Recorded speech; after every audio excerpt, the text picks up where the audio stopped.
Before this wall, my memory as a child,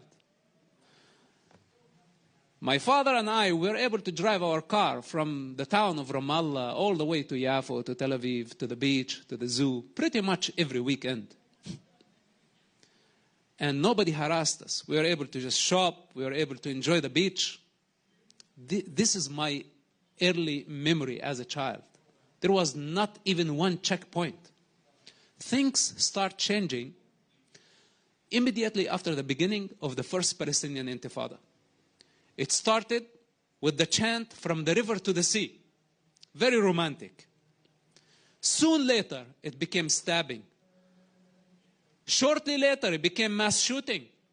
Within no time, it became suicide bombing attacks.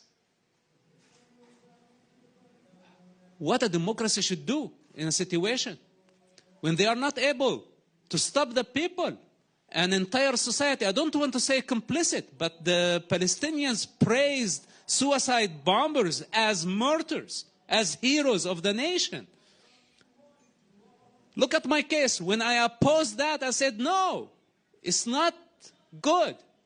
It's bad. It's very bad to kill people indiscriminately. You know, Hamas did not kill people only on October 7. Hamas has a long history of suicide bombing attacks. They blow up universities, schools, buses, markets, beaches. They targeted everywhere.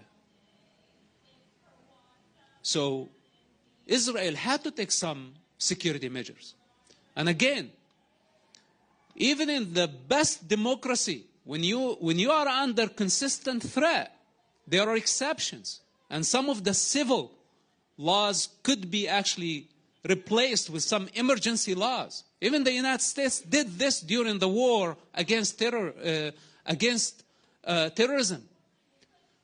So when you are under consistent threat, it's very different.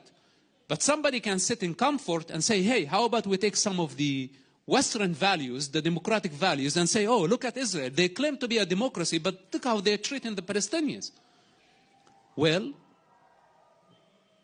terrorists in prison, have they earned equal rights to decent citizens in civilization who know their responsibility and their obligation towards the other, who don't harm the others?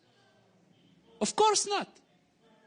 So sometimes when we are dealing with emergency situation, we cannot say and force the people in the Middle East to just act according our values.